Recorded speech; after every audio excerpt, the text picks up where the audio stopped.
अस्सलाम वालेकुम। आज की हमारी वीडियो पेपरा रूल्स के हवाले से है कि तमाम सरकारी अफसरान को अपने महकमों की परचेज खरीद फरोख्त के हवाले से जिन रूल्स को फॉलो करना होता है वो पेपरा रूल्स हैं। अब सवाल पैदा ये होता है कि पेपरा स्टैंड्स फॉर, पेपरा का एब्रीविएशन किस चीज़ का है? तो ये है पंजाब प्रोक्योरमेंट रेगुलेटरी अथॉरिटी।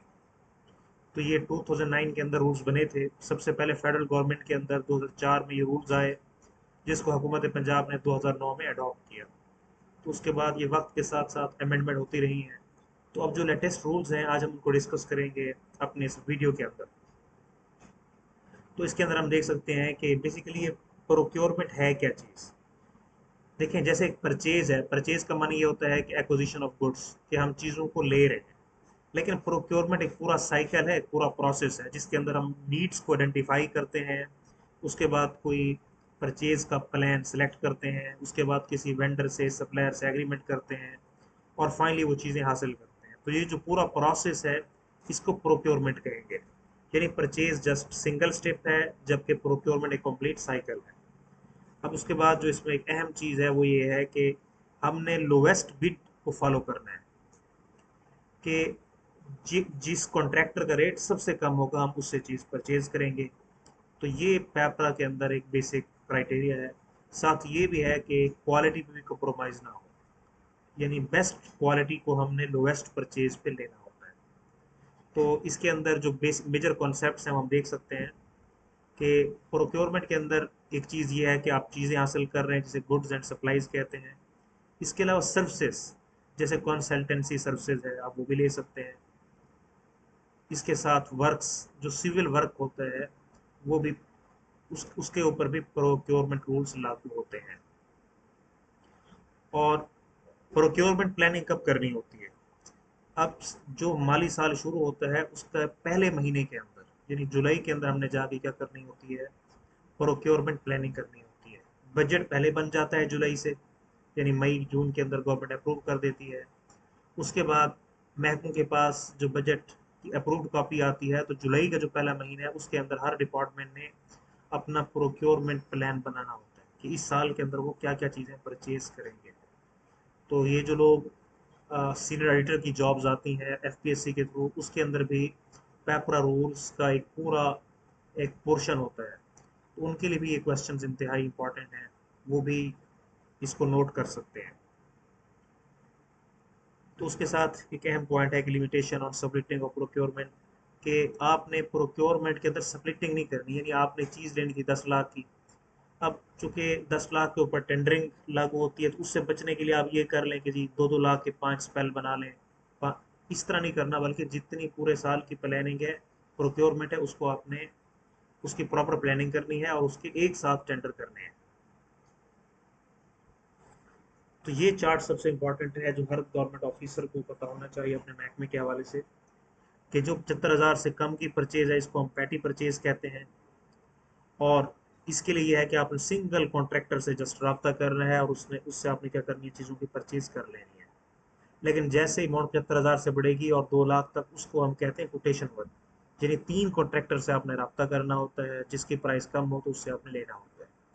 तो ये हम बताते चले कि अभी 20 सितंबर 2024 को गवर्नमेंट ऑफ पंजाब ने अपने रूल्स अमेंड किए हैं, और 2 लाख तक की जो थी लिमिट, इसको बढ़ा के 5 लाख कर दिया गया है। अब 5 लाख से जो ऊपर वाले हैं उनके लिए है कि उसके ऊपर टेंडरिंग लागू होती है, यानी अखबार इश्तिहार भी करना है और पेपरा की वेबसाइट पर भी जाना है। और इसके साथ एक अहम पॉइंट ये है कि अब गवर्नमेंट ने इन तमाम चीज़ों को ई पैड के ऊपर लाजमी करार दिया है कि आपने जो परचेज करनी है वो ई पैड के ऊपर करें। ये एक ऐप है जो पूरे पाकिस्तान के अंदर प्रोक्योरमेंट को रेगुलेट कर रही है। उसी के ऊपर आपने ई पैड के ऊपर आपने अपने प्रोक्योरमेंट प्लान भी अपलोड करने हैं, अपनी डिमांड भी वहीं पे देनी है। उसी के ऊपर जो बिडर होगा वो अपना रेट देगा और उसी के ऊपर सारा प्रोसेस होगा। तो ये हमारे मेजर पेपर रूल्स थे जो आज हमने डिस्कस किए। यहाँ पे एक और चीज़ है कि रिस्पॉन्स टाइम क्या होना चाहिए, कि देखें जो आपका पब्लिकेशन टाइम है नेशनल प्रोक्योरमेंट के लिए वो 15 डेज है। जब इश्तिहार आ जाए, या यानी आप पेपरा की वेबसाइट पे दे दें, तो उस जिस दिन को पेपरा की वेबसाइट पे आपने इश्तेहार दिया तो उसके 15 दिन का टाइम होगा नेशनल प्रोक्योरमेंट में, और अगर इंटरनेशनल प्रोक्योरमेंट है तो 30 डेज होगा। ये एक अलग कॉन्सेप्ट है, ये भी हर गवर्नमेंट एम्प्लॉयज़ को पता होना चाहिए कि इसकी टाइप्स हैं, single stage one envelope, single stage two envelope, या two stage bidding procedure and two stage two envelope. देखिए जब आप इश्तेहार आपने देखे होंगे मुख्तलिफ अखबारात के अंदर, वहाँ पे लिखा होता है जी कि सिंगल स्टेज वन इन्वेलप, यानी इसका मसला इसका इसका जो कॉन्सेप्ट है वो ये है कि एक ही इन्वेलप के अंदर फाइनेंशियल बिड होती है, और टेक्निकल क्राइटेरिया सेपरेट इन्वॉल्व नहीं होता, इसलिए जो कॉन्ट्रैक्टर्स हैं वो सिर्फ फाइनेंशियल रेट देते हैं कि जी आपने फॉर एग्जांपल फर्नीचर खरीदना है तो उसके हवाले से जो फर्में हैं वो रेट देंगी। एक कह रहा है जी मैंने 6 लाख में फर्नीचर दे दूंगा, दूसरा कह रहा है मैंने 7 लाख में देना है, तो उसमें सिर्फ फाइनेंशियल बिड इन्वॉल्व होती है, इसलिए इसको कहते हैं सिंगल स्टेज वन इन्वेलप, इसके अंदर एक ही लिफाफा होगा, वन इन्वेलप होगा। दूसरा है single stage two envelope. Two envelope का मानी है कि दो लिफाफे होंगे, एक के अंदर फाइनेंशियल प्रपोजल, दूसरे के अंदर टेक्निकल प्रपोजल, और उसकी पैकिंग एक होगी।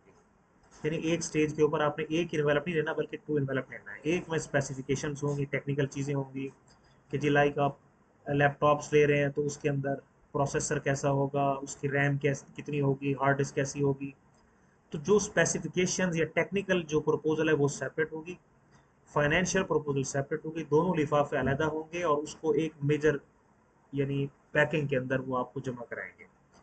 तो आपने सबसे पहले टेक्निकल प्रपोजल खोलनी है, अगर वो एक्सेप्ट होती है तब आप फाइनेंशियल की तरफ जाएंगे, अगर टेक्निकल ही रिजेक्ट होती है तो फाइनेंशियल ऑटोमेटिक रिजेक्ट हो जाती है।